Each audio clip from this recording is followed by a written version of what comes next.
You again? What now?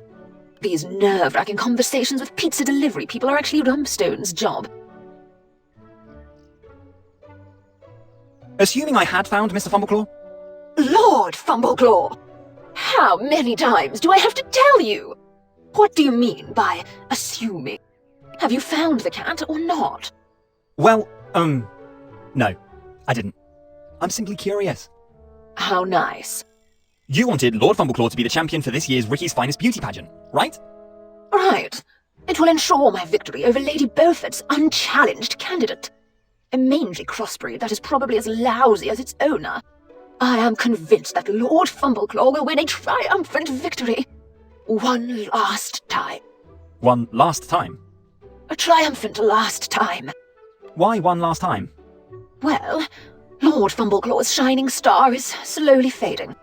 He has secured me some nice victories for a few years now, but at some point, the time has come for every cat to leave the big stage of glitz and glamour. In addition, I already have a new champion at the start. Duke Puke Hairtuft. Duke who? Duke Puke Hairtuft. I name all my cats after their most essential characteristics. And the good Duke is now at the best age to take over Lord Fumbleclaw's throne. Here's to Lady Beaufort kissing the hairy bottoms of my champions for many years to come, from second place on the winner's podium. And then what happens to Lord Fumbleclaw next year? Honestly, I pretty much don't care. Maybe I can find someone on eBay who will offer some money for him. eBay? Or whatever. I told you that I don't care. Really? I can't say I like that. Well, I pretty much don't care about that either. If he already has to lose his home here, why don't you make sure he finds a nice new home? Give him to the animal shelter for professional placement.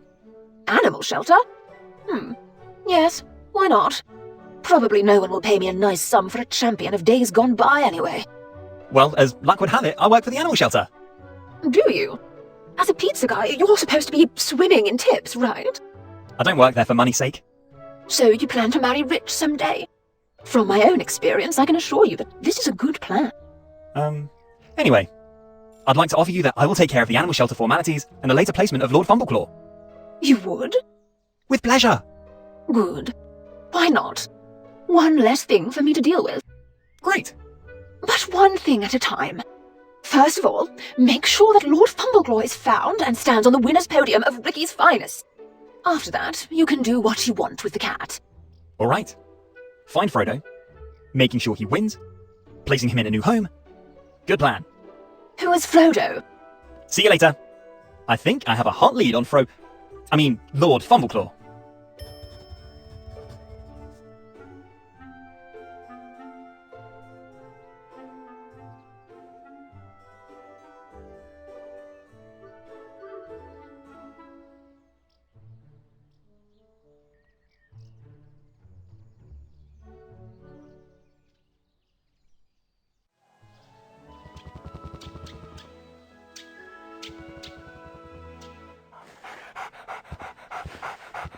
Hi, Scott. Have you had a chance to talk to Lady Longbottom yet?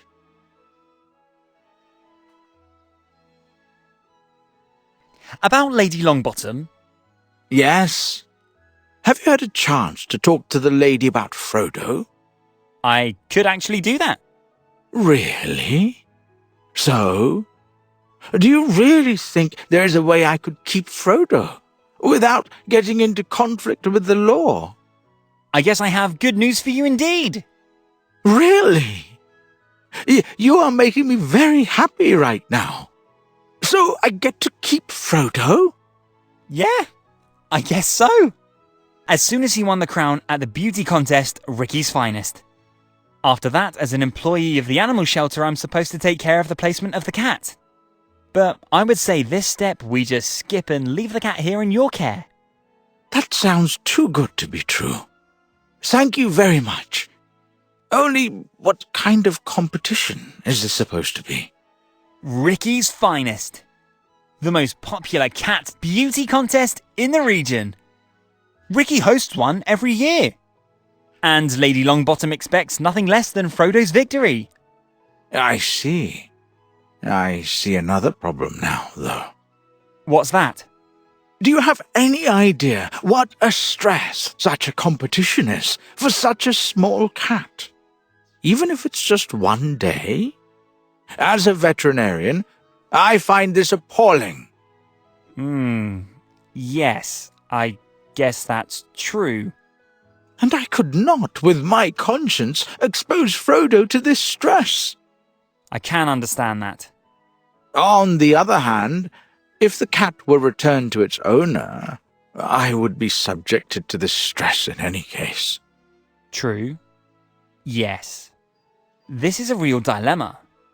You're a smart little guy, aren't you? And maybe you can think of a solution to this problem.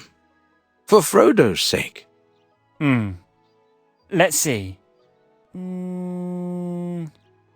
Probably it would be enough if I present Lady Longbottom with the certificate of Frodo's victory.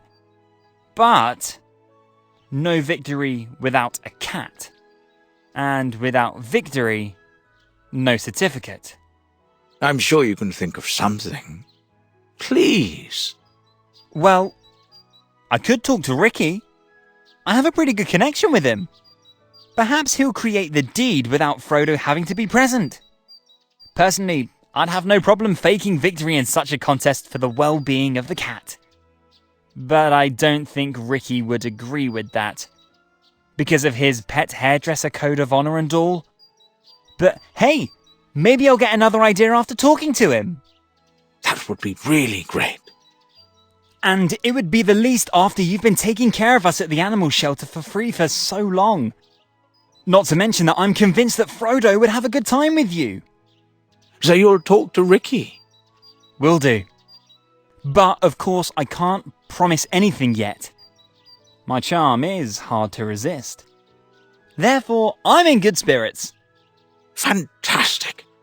Please be sure to let me know what you are able to accomplish. No matter if day or night. You got it. But I'm pretty sure it's going to be here all game long. And you'll still be standing here next week brushing cat litter out of Buddy's fur.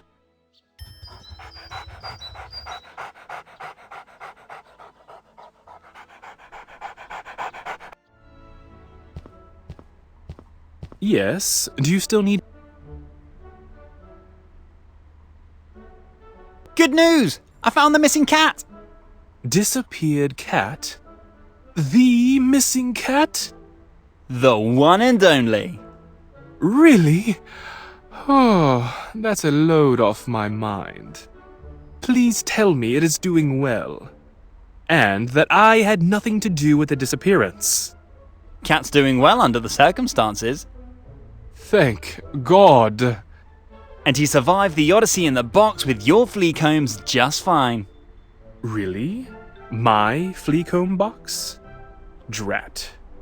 I'm sure you didn't do it on purpose. Of course not. Nevertheless, if that gets out, that would be a PR nightmare. Say, would you care for a little bribery? Bribery? You want to buy my silence?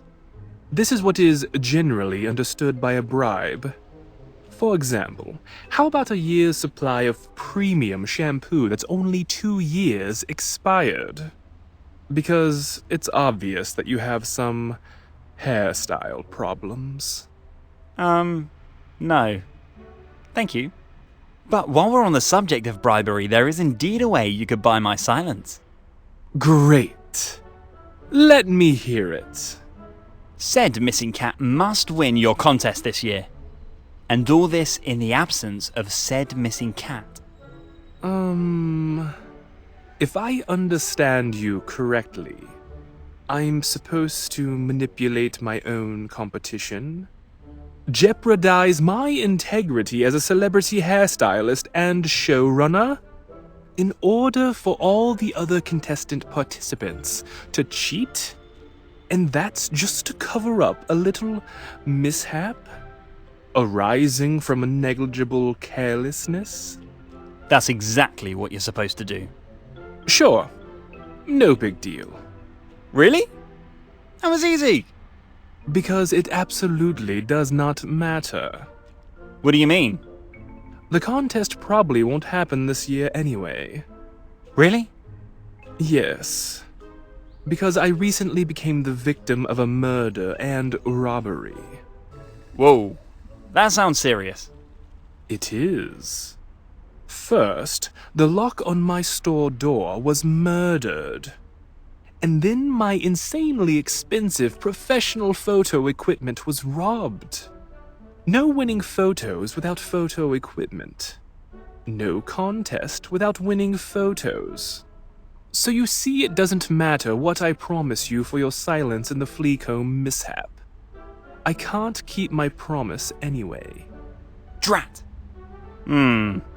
So, in principle, you're only missing a photo camera. Because I have an old Polaroid camera here. Would that be enough? Polaroid. Please. What kind of amateur do you think I am? The winning photos of my annual contest are absolutely high quality. And for high quality photos, you need a high quality camera. And that was stolen from you. Yes! That is what I said. Is your weird hairstyle affecting your hearing? So I just have to get your photo equipment back, and then you'd put Mr. Fumbleclaw on the winner's podium. What do you mean by just? Did you steal the camera? No. But this task really doesn't sound so difficult. Well, you're funny. Are you sure you had nothing to do with the murder and robbery? Very sure. Okay? Alright. I'll get you your photo equipment. I scratch your back, you scratch mine. Okay? Sure will. Whatever you say. Solve this nefarious break-in and we're in business. Your missing cat would probably have won the competition again this year anyway. Therefore, this does not damage my pet hairdresser and showrunner code of honor. Great. I'll be on my way. And I'll be back with your super expensive photo equipment shortly. Good luck. And take care, darling. These criminals will stop at nothing.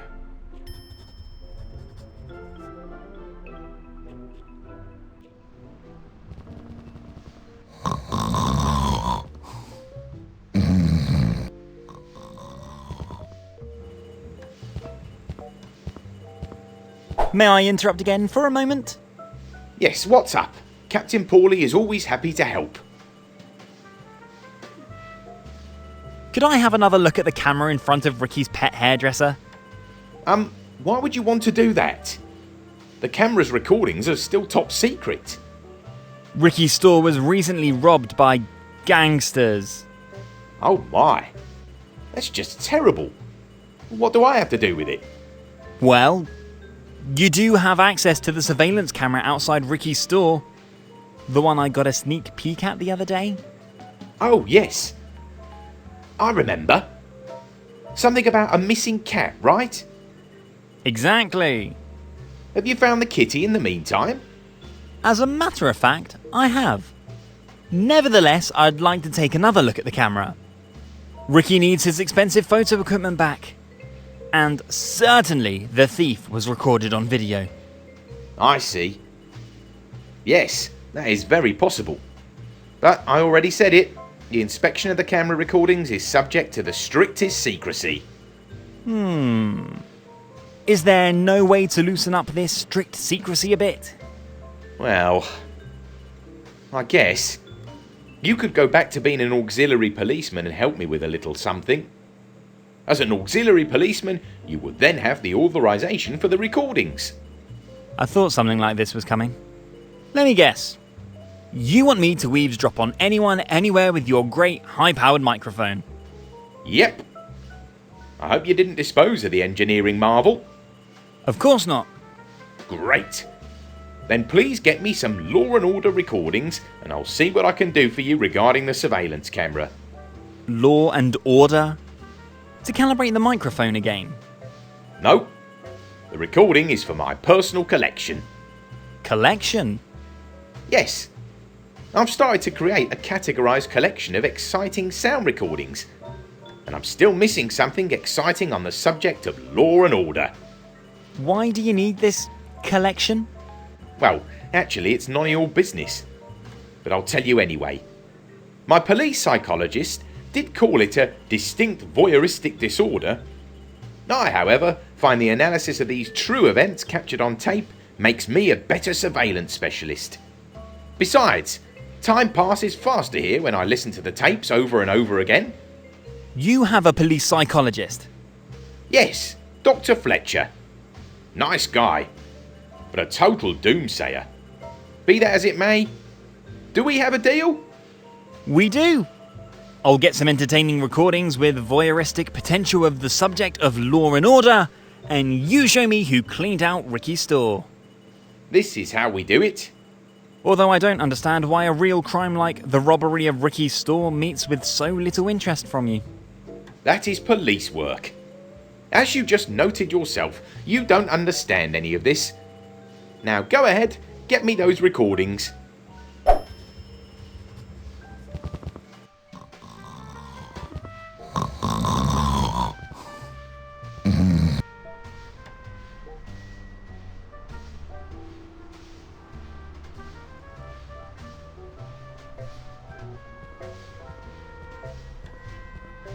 Great idea! Where better to get a sound recording on Law and Order than a police station? Scott, you are such a sly fox. So, dear police department, speak to me.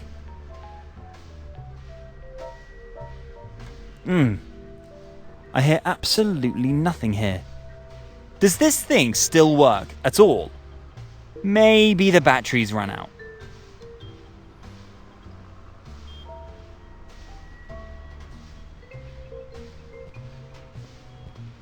Maybe I'll have more success now. I had actually thought there would be much more action in such a police station. Well, and again, no success. In those police shows, there's always a lot more action and drama in such a precinct.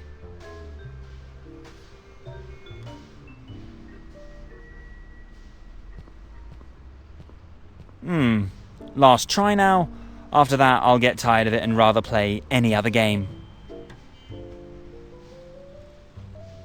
Alright, here we go.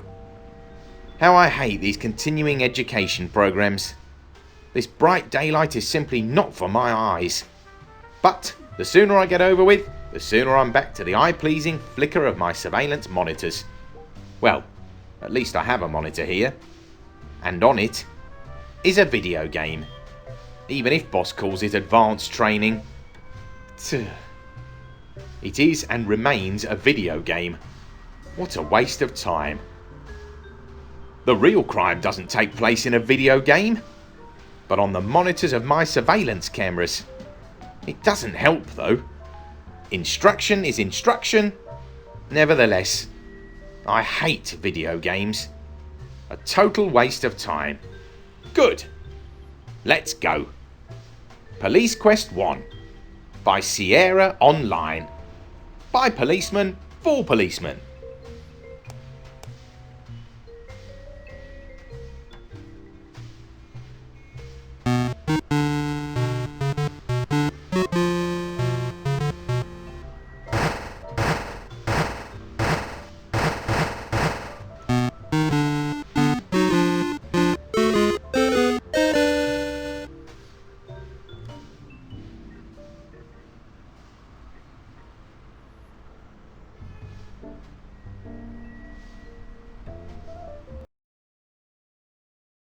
Now that's a funny blue man. What do I have to do now? Click anywhere? Oh, the man is moving. There seems to be a door on the right. That's where I'll move the man.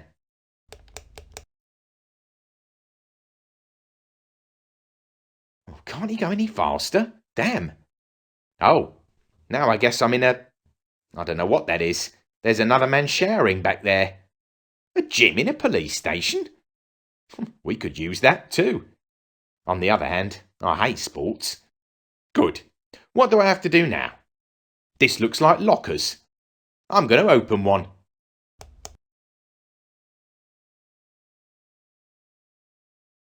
Damn, he should go faster. OK, now I'm at one of the lockers. My boss said I have to type in what I want with the keyboard. Good, then I'll do that. Open locker. Ah, it's open.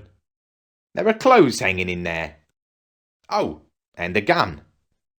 Use gun. You died. Your gun was still loaded. Damn. OK. I think that was educational already. Weapons are evil. Crap. I think I'm back at the beginning of the game. What now? Hit the gym again and watch another man take a shower? Better not. I'm going to the left.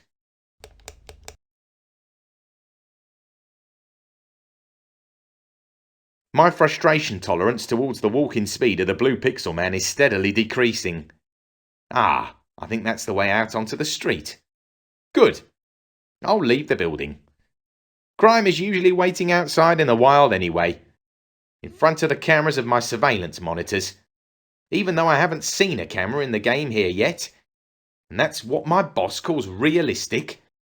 In any case, the walking speed of the little blue pixel man is absolutely unrealistic. Although, Constable Smith doesn't walk any faster when he's stuffed himself with donuts again. Ah, finally! Now I'm right outside on the street.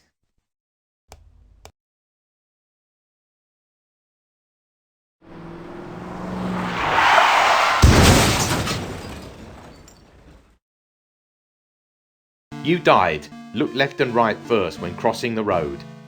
Damn! OK, that was educationally instructive. I also never look when crossing the street to see where a car is coming or not. And now? Oh. I'm back to square one. That was obvious. This game is merciless. And now?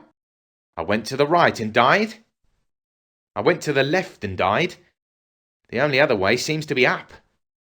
Any room. I'm going to go over there.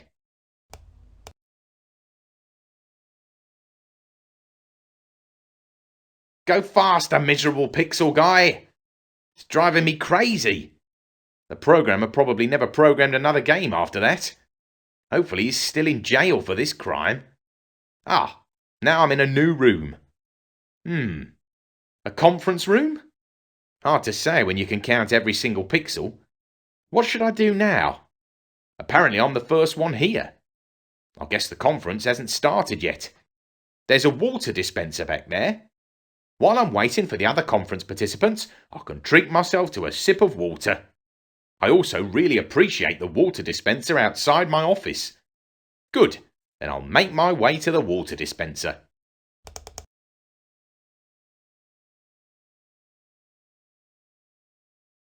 It's a miracle that the blue pixel guy didn't die of thirst on the long way to the donor. Well then, use water dispenser.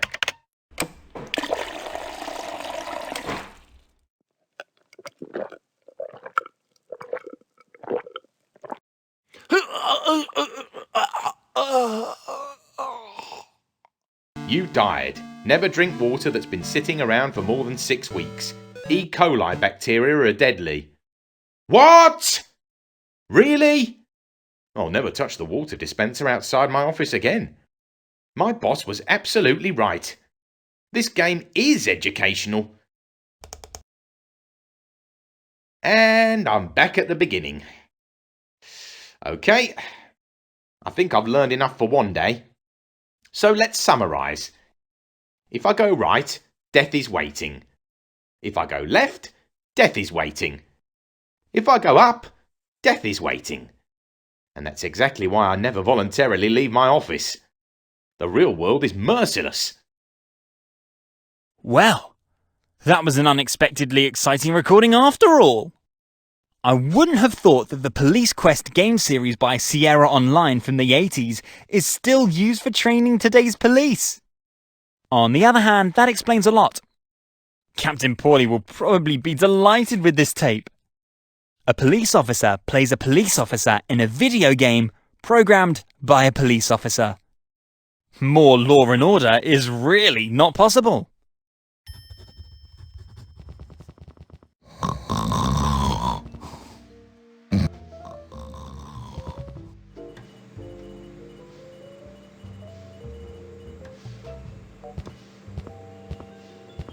That's not a record. I can't. May I interrupt Yes, what? about the desired? Yes. All done. I got a great recording here. Really? On the subject of law and order? Yep, on the subject of law and order and even extremely educational. Oh, really? I'm curious about that. Let's hear it.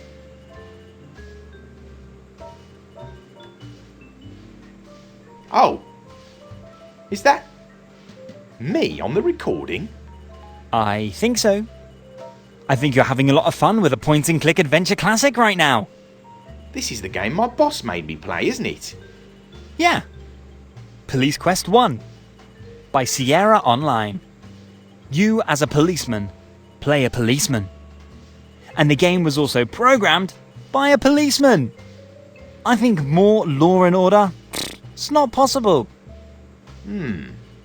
Honestly, the only thing I remembered from it's my hatred for the main character and her snail's pace while walking. But you now also know that you better not taste the water from the water dispenser outside in the hallway. True. This explicit on-screen death was very educational indeed. So, are you satisfied with the recording? And now could I please see the security camera footage from the night Ricky's store was robbed? The recordings are not really a huge success, but I must acknowledge your creativity in interpreting law and order. Or in other words, the recordings are better than nothing, and will be added to my collection. Captain Paulie's tape archive is happy about every new addition. Of course, only for purely professional purposes. Fine. Can I have a look at the surveillance pictures now then? Please? A promise is a promise. The camera in front of Ricky's store then? Yes. From last night, please. Good. One moment.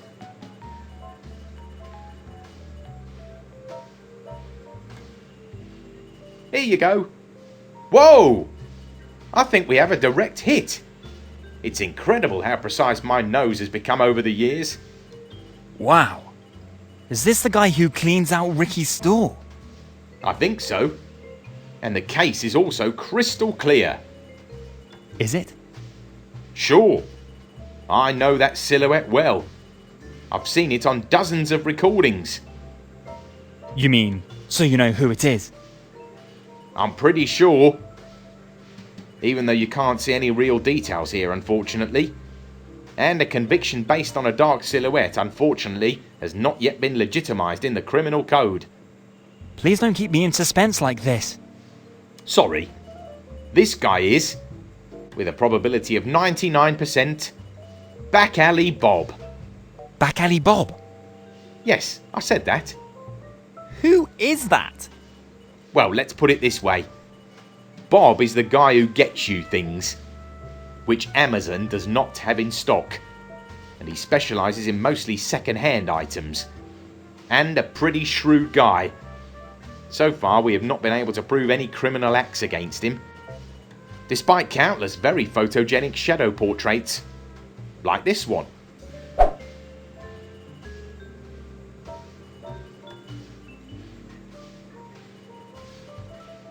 Interesting. So this back alley... At least that is... Any idea? Well, as the name Back Alley Bob already suggests, and sells his second-hand item... Good.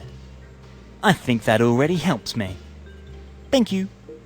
What do you want from Bob anyway, if you don't... He has something that I need for someone who will then take a photo and... Huh? That's all Greek to me. But actually, I don't care either. Be sure to watch out when you're dealing with Bob. The guy's pretty crafty, as I said before. Will do.